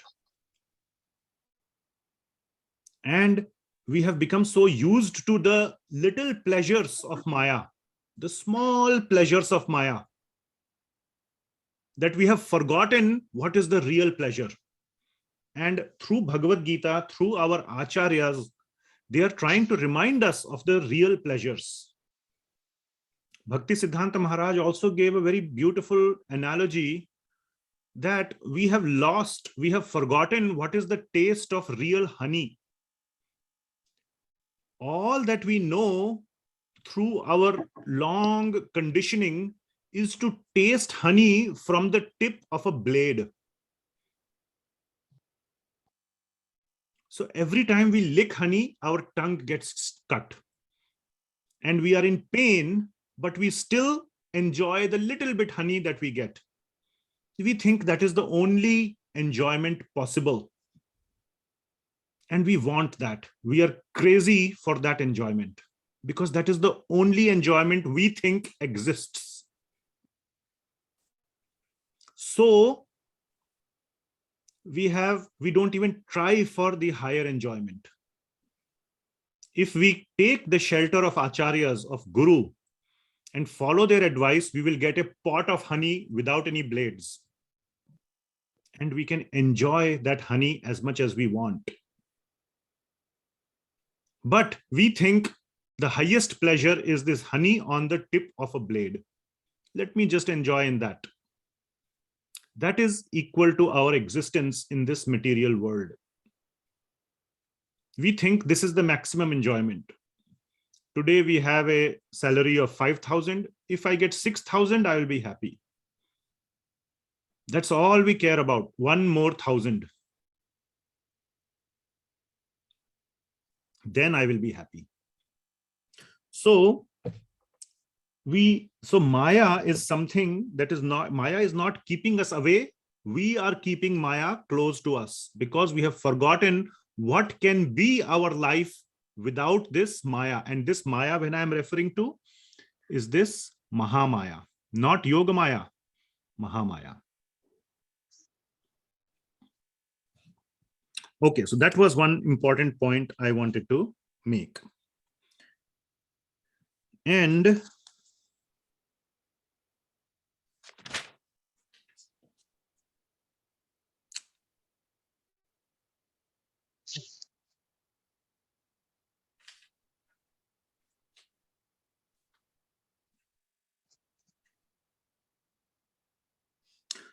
so what is the meaning, the sort of the Vaishnava definition of surrender or taking shelter? What is the definition? It is like the standard definition in the Vaishnava literatures of surrender. We talked about in this verse, Mam eva ye prapadyante maya metam tarantiti. Those who take or who surrender to me in love, I would just add that, in love, surrender in love, not out of fear. So, but those who take shelter can easily cross this ocean. How do I take shelter? What is the definition of taking shelter? How can I practically take shelter? What is the meaning of taking shelter? Should I go to the temple and just sit underneath the foot of Krishna? Just go behind the statue, as we say, or the real correct understanding is deity. So many people say statue of Krishna. It's not statue. Statue means you can have statue of Mahatma Gandhi, of Shivaji, of people. But Krishna we call deity. Deity means worshipable. No different than Krishna himself. So what should we do? Should we just go and, sit below the deity of Krishna, so to say, the statue? What should you do? What is the meaning of shelter?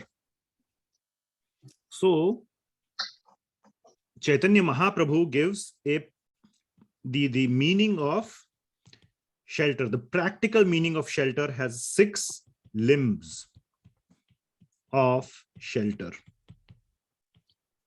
6 limbs of shelter. And this is given in our Bhagavad Gita as it is in the purport of 18.66, the 6 limbs of shelter, of taking shelter. So I want to show you that. So we go back to library, we go to Bhagavad Gita, we go to chapter 18, and we go to 66. And this is the most important verse of Bhagavad Gita itself, by the way. Sarva dharman parityajya maam ekam sharanam vraja. Lord Krishna is saying, take my sharana. Same concept as shelter, sharana. Then in this verse, which is quoted in multiple places, one of them is Hari Bhakti Vilasa, which is a scripture written by Sanatan Goswami. But this verse was originally spoken by Chaitanya Mahaprabhu, who is none other than Krishna himself. And this was spoken by him in his instructions to Sanatan Goswami. And this is therefore given in the Chaitanya Charitamrita. So I will show you that verse directly from Chaitanya Charitamrita. And Madhya Lila, chapter 22, is the discussion between Chaitanya Mahaprabhu and Sanatana Goswami. And the 100th verse is that same verse which Srila Prabhupada has quoted there. And this verse, maybe I have referred to it before, but this is one of the super duper important verses for you to know and understand. And the last line is Shad Vidha Sharana Gatihi. Shad Vidha. Vidha means vidhi. Vidha means process or method. Vidhi means method, right? Process. Shad means 6. These are the 6 processes or the 6 limbs, as I wrote here. The 6 limbs of taking shelter or Sharanagati. So I will write down this. 6 methods of taking sharan or shelter. Okay. Shad Vidha Sharanagati. What are those 6 limbs? The first one is Anukulyasya Sankalpaha. Making a sankalpa, making a vow to do only those things which are favorable to Krishna, Anukula. The second one is Pratikulyasya Varjanam. Varjana means to give up, to avoid. So to give up or reject everything that is against the principles of bhakti or Krishna bhakti. So the first one is to do everything that is aligned with Krishna bhakti, and the second one is to reject everything that is against the principles of Krishna bhakti, the unfavorable things to bhakti. The third one is Rakshishyati iti Vishwaso. One should have the complete Vishwas. What is the meaning of Vishwas? Conviction. Full conviction, full belief. Rakshishyati, that Krishna will protect us.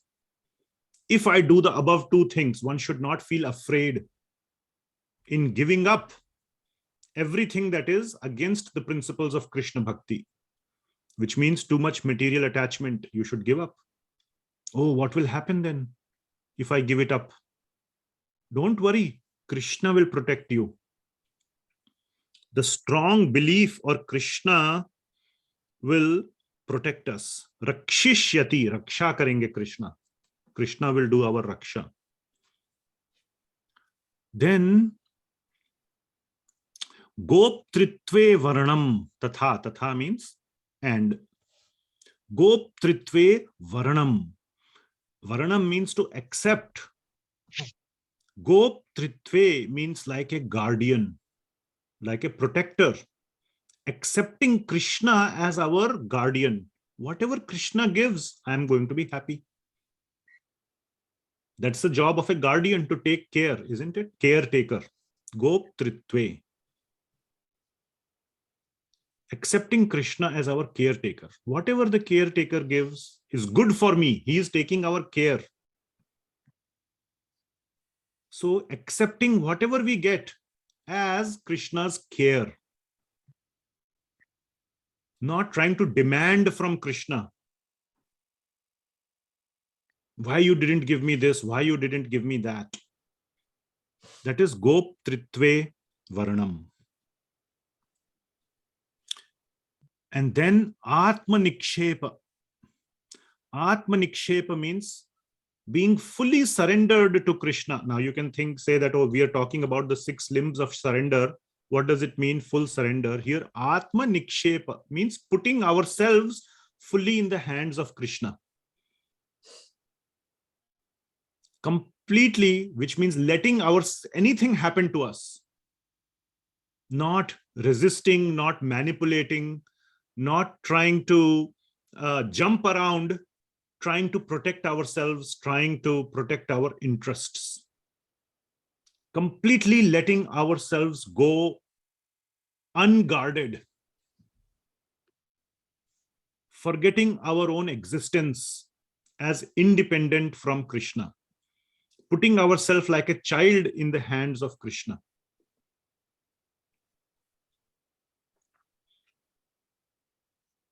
Okay? Completely.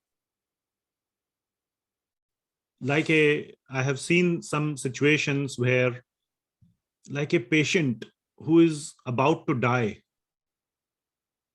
and he has no way of knowing what is good for me, what is bad for me. If the caretaker, let's say he always gets an oxygen mask. If the caretaker removes the oxygen mask, he has no way. He says, okay, maybe that is for my benefit. He doesn't resist. Why you are removing my oxygen mask? He is completely considers himself under the care or under the control of the caretaker. Atmanikshepa and karpanye, ultimate humility. Karpanye means humility. Being very, very, very humble, which means zero ahankar. These are the 6 limbs of Sharanagati. Shadvidha Sharanagati. So you don't have to do all 6 at once, but please try it out. Pick whichever 1 or 2 inspire you and start applying them in your life. That is the most important thing. Absolutely try to pick up 1, 2, 3, how many ever they inspire you, and apply them in your life. Right from today onwards. Read that purport 18.66. Very beautifully, Srila Prabhupada has described how to, or the meaning of this verse. And many, many devotees have given whole classes, whole series of classes, whole sort of seminars on this one verse. So try to meditate on this verse, understand it, internalize it, and apply it. I could note down only 5. Can you just repeat all 6 once, please? Okay, number 1, anukulyasya sankalpaha. Number 2, pratikulyasya varjanam. Number 3, rakshishyati iti vishwaso. Number 4, goptritve varnam tatha. Number 5, atmanikshepa. Number 6, karpanye. So 1, 2, 3, 4 in its own line. 5th and 6th are in the 5th line.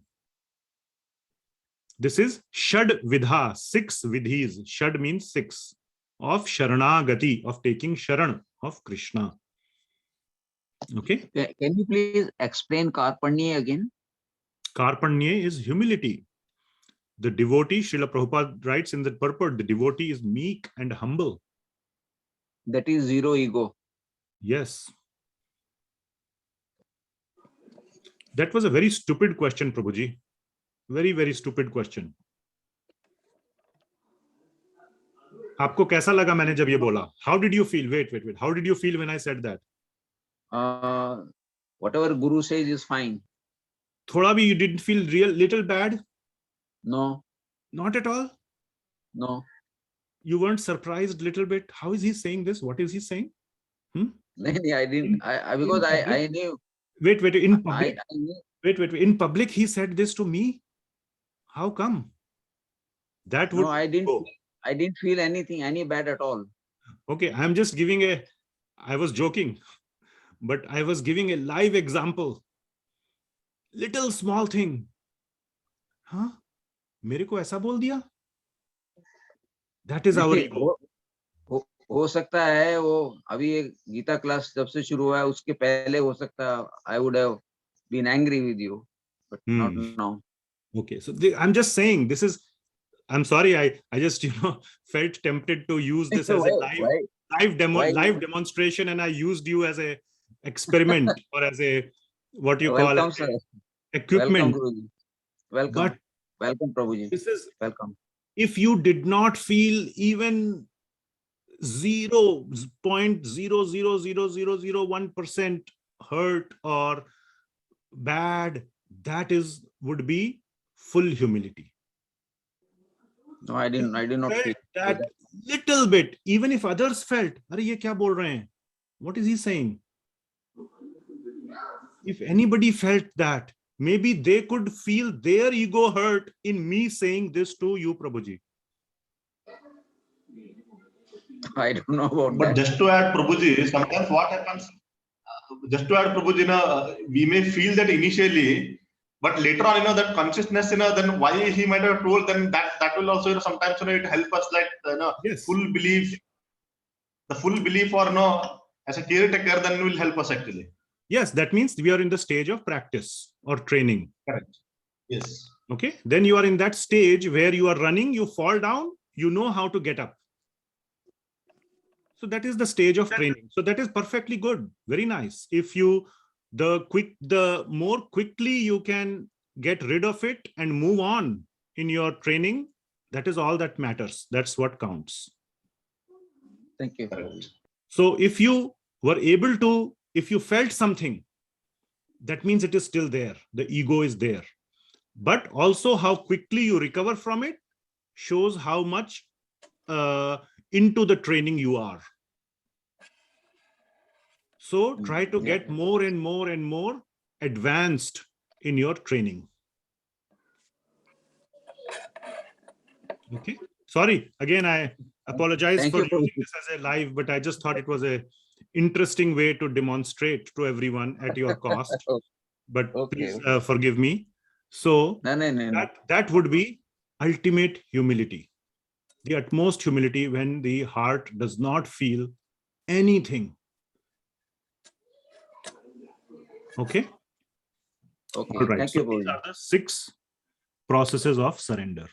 So we will come back here. So these are the 6 methods. So I will write it here in Chaitanya Charitamrita, Madhya Lila 22.100.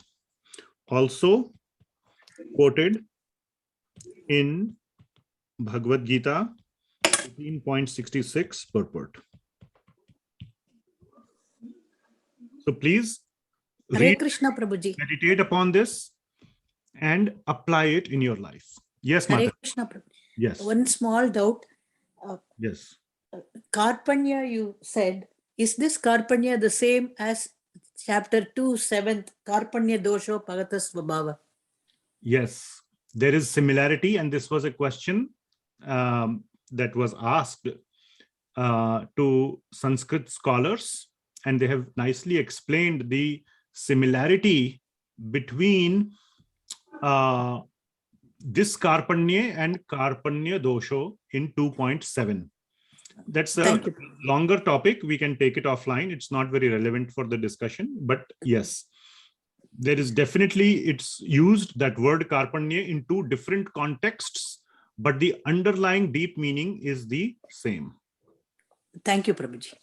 I will just give you a semblance of the meaning. Here, karpanya means humility, which means I am devoid of any ahankar, all complete lack of ahankar. There, karpanya dosha means one is very miserly. Miserly means you are completely helpless. That's when you become a miser. That is lack of knowledge or something. I'm not sure. But it is miserly means at the external level. Again, I think we are going deeper, but at the external level, it is like what Krishna was saying, that you are being very miserly means you are holding on to your attachments. Okay. And you are not seeing the bigger picture. That is miserliness. That's what you call a miser, isn't it? If I give you $100 and you have $1, I say, give me $1, I will give you $100. You say, no, I will not. Then I will call, what a miser you are. You are holding on to $1, not realizing what bigger benefit can be there. But the other meaning is that you are so helpless. You are so helpless, you cannot understand anything. You have lost all your sense of understanding, and you are just holding on to whatever you have remaining. So that is where the contextual meaning of karpanye in the 2.7 and here come close. Okay. Thank you, Prabhuji. Sorry. No, that's fine.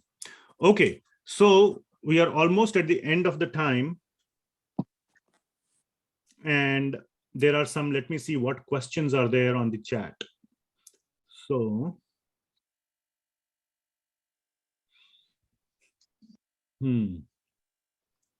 why does Krishna make a material world if he wants us to study the spiritual world? So the question, it is sent to everyone. I will just copy it here.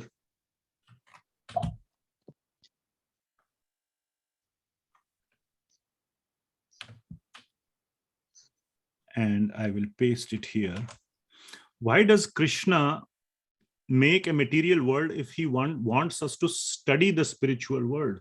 I believe we answered this question because we want to become a small Krishna. ourselves. We want to become the Lord, and we want our own kingdom to rule, to be the Lord of, and that is the material world. So Krishna has given all of us our little quota of land. So Krishna has given us our little apartment. So we discussed this topic at that time, that why he has made the material world, because we want to enjoy separately and on our own, and we want to become the little gods of our little kingdom. Okay, so hopefully that answers that question. Okay.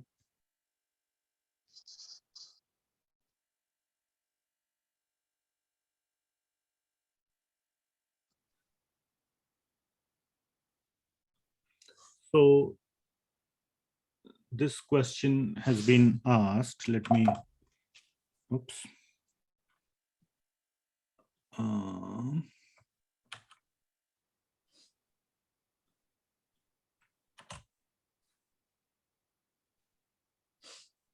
In this Kaliyuga, all devices are created by Maya, and devotees of Krishna are blessed with using these devices wisely to learn Bhagavad Gita. My humble opinion. Okay, very nice. Yes.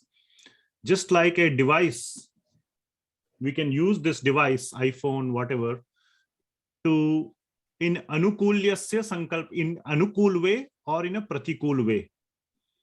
A more common example that is given is knife.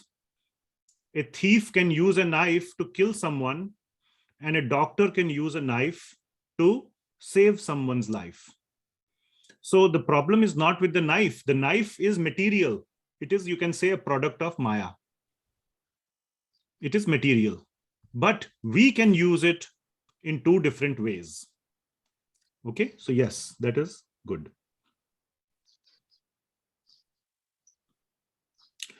Okay, how do we recover from, let me paste this. It was only sent to me. So I will paste this here.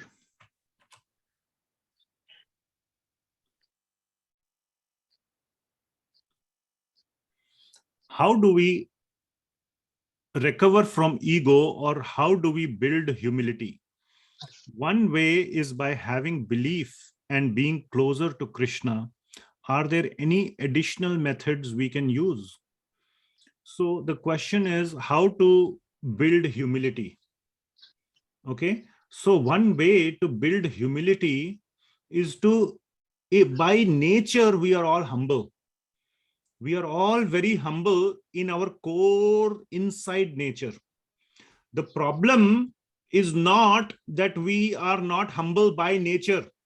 The problem is we forget our nature, our true nature. My point, practically speaking, is very simple. First of all, have a distance between provocation and response. Please listen carefully. This question has been asked many times to great acharyas, very advanced devotees, and I am simply repeating their answer. So there are two steps to this. Have a distance, time-wise, have a gap between provocation and response. Okay? What happens typically when we get provoked? Immediate response comes. And usually that is the response that is coming out of our conditioning. We have forgotten the knowledge of Bhagavad Gita and all the other knowledge that we have, the wise knowledge, wisdom. So the response that comes is automatic. That is coming from our conditioning. So what you should do is you should have a provocation and response. Usually there is no gap. Provocation is here and response is here, very close to each other. Make the gap wider. And then what to insert in the gap? The instructions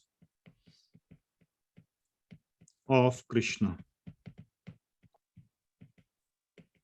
insert the instructions of Krishna, which means remind yourself of Bhagavad Gita. At least some key verses of Bhagavad Gita you must revise every day.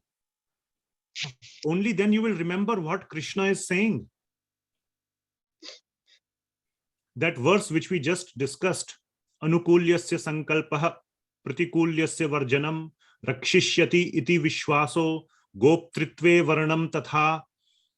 That whole verse, Atmanikshepa karpanye shadvidha saranagati. I remember that verse, the whole verse. So first remember it and try to recall it every time you have a provocation. And remember, if you want to focus on humility, remember the word karpanye. Oh, in this small gap, this is the gap, right? Remember the verse, karpanye. Remind yourself, aha, I must be humble. This is Krishna's teaching. How can I go against Krishna's teaching? It's okay. If he did something to me, no problem. I will just tolerate it. Then the response will be based on Krishna's instructions instead of our conditioning. Try this method out. I have tried it myself. I can say 20% successful. 80% still I fail. It's hard. It is very hard because of our long lifetimes and lifetimes of programming in the other way. But when you don't try, you will not have any hope. So try it. You will start with 1% success, 2% success, 3% success. Try to build on the success. Constantly revise instructions of Krishna. So you must revise. And there you will be able to remember. This revision will lead to remembrance. And when provocation happens, then you apply it. And then your response will be good. Okay? If you are confused by what I said, view this part of the video again after I upload it. And then try to apply it. How to recover from ego or how to build humility. Try this method. All right? Whoever asked this question. Okay. Prabhuji, I have a simpler way of doing it. Sure. Is there is a provocations are always there in life. Somebody or the other will provoke you. Mm-hmm. Now there are two ways, either react or response. So I always tell my mind, okay, I have no business to react and do only the response. Yes, very good, very good. What you are calling the immediate response, you are giving it another word called react. Yes, and I do not. So that is what also I am saying. Don't immediate response is called react. And what you are calling response is a measured response. Measured. So that is, yeah. Between reaction and response, Lord Krishna comes in. Exactly. And then, he, capital H, he helps my reaction. Absolutely. You are saying exactly. Yes, what you are saying and what I have shown here are 100% in agreement. They are one and the same. So another point was we have talked a lot about Maya, basically. Is abstract. And you say Maya Devi is there. It's obvious a question of how you understand and how you present to the audience. I feel, maybe I'm wrong in my analysis. Maya is our, we are spiders and we are creating that web of three gunas, like, sattvic, rajasic and tamasic, attachment and all those things around us. And that becomes a kind of big veil between us and Krishna. This is my interpretation. And to remove that veil of Maya, you need a guru. You know what you call Taranti. Taranti is you use so many times, like how you tairna kaise. You gave an example, you cannot call the swimming pool. Yes. But this is a very big swimming pool we are in. Now, unless we have a boatman, and a boatman is a guru, is a boatman. Yes. So boatman can take us the other side. So this is so Maya is basically that web which we have created around us, and we have forgotten how to remove those. Like you gave an example of nest in your house. How they small the blades of grass they weave so nicely, so beautifully. Now for 10 years or 12 years, it is the same thing. It is not broken. So this is what we have woven around us, this kind of web.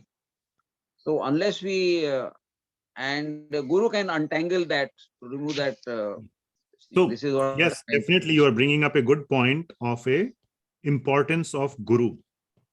Yeah. And by the way, in our Srimad Bhagavatam class, we are going through the 10 offenses or the 10 aparadhs.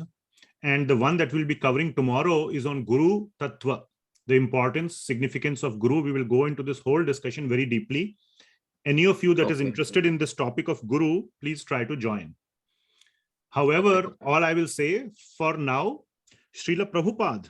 Now, of course, there needs to be a Guru that we accept in a formal way, but there are 3 kinds of gurus. We will discuss this tomorrow. Srila Prabhupada is our shiksha guru. Yeah. And we are, if we seriously want to make progress in our spiritual life, we are already taking the shelter of our guru, Srila Prabhupada, by reading his instructions in Bhagavad Gita. Yeah. So by following, how do you follow a guru? One way is to, press his feet, press his head if he has a headache, give him, something to eat, give some dakshina. But you know what makes the guru happiest? Not when somebody comes and presses your feet, but when somebody follows your instructions. Yes. Yes. That is what is the number one, and all parents know this. Every single parent who really loves the child, if you ask, what is the one thing that you would like your child to do? The parent, at least as a parent, I can say to my child, follow my instructions. Yes. That will make me most happy. If you don't follow my instructions, but do everything else, sometimes get me food, sometimes do this, sometimes do that, but ignore my instructions, that does not make me happy. It nullifies all the good work. Exactly. So we must follow the shiksha of the guru, and that is why it is called shiksha guru. And for that, any formal relationship is not needed. Srila Prabhupada disappeared from this planet in 77. Many of us are not even, I was born a little bit before 77, but I was a small child at that time. Many of you weren't even born. So you don't even have any physical relationship or anything, but still we can have shiksha guru as Srila Prabhupada if we accept his instructions and follow. Right. So yes, guru is very important topic, but we all have a guru right here as long as we are taking our instructions from Srila Prabhupada. Okay, Saket. By the way, I am going tomorrow to Juhu temple to have darshan of Guru Maharaj. Very nice, wonderful. Gopal Krishna Maharaj, he is coming tomorrow from Delhi, and we have a small program tomorrow, festival. Festival, you can't call it festival, but Gita Marathon prize distribution kal karenge. Very nice. Uske liye I'll go tomorrow. Great, wonderful. Thank you, Prabhuji. Wonderful. Thank you so much. Thank you very much. Saket Prabhu, you have your hand raised. Do you have a question? Yes, Prabhuji. Thank you very much for these classes. They've been very helpful to me. My question is related to the first question which was asked, which was about why Krishna creates the material world, right? So I've been very curious for a long time whether it's described anywhere in the scriptures why Krishna creates all of creation, including material world, spiritual world, Vaikuntha. I think it's described like as Lila, but I was curious if you have any thoughts on that. Oh, we discussed this couple of classes back. Oh, okay. So when he talks about it in verse number 7.5, and in 7.5, he says that this whole material world is created so that the jivas can enjoy it. 7.5 says, Jiva bhutam mahabaho yayedam dharyate jagat. So this material world has been created because or so that the jivas can dharyate jagat. Jiva bhutam dharyate jagat. That is the sentence. 7.5 C and D. So please go back and either listen to that lecture, but in short, I am telling you that it is for the purpose of the jivas to occupy or enjoy or exploit or populate, whatever that root meaning of dharyate jagat. Okay? Yeah, because we have that propensity to enjoy separate from Krishna. So Krishna says, okay, I have created this little playground. You don't want to live with me in my bungalow. No problem. For your happiness, to fulfill your desire, I will give you this apartment. Go live there. That is the purpose of him creating the material world. In short. Yeah. Yeah, thank you, Prabhuji. I think, that piece I kind of got, but, when we, sort of graduate from material world, we go to Vaikuntha and we are with our Father again, right? Yes. But yes. even that spiritual world he has created, right, as part of creation. So No. Spiritual world is never created. It is eternal. I see. Spiritual world is eternal. Now we plan to start a whole series on Vedic science sometime. I don't know. I promised this in last class. Yeah, so good. Yes. So take it with a grain of salt. My wife is saying, I just keep saying, but I don't deliver. This Prabhuji was interested Oh, in you that. are very interested in that? Okay, I don't know who is speaking, but it's okay. So we will talk in detail about the time factor. This whole world creation, see, 90% of our vocabulary is based on time. Okay? Right. If I say, go eat,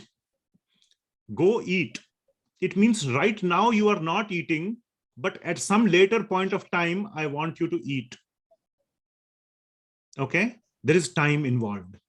In your question that material world or spiritual world was created, that means there was a time when it was not existing, now it is existing. And in somewhere in between, it got created. Right. Isn't it? That means you are Correct. saying that there is time that exists.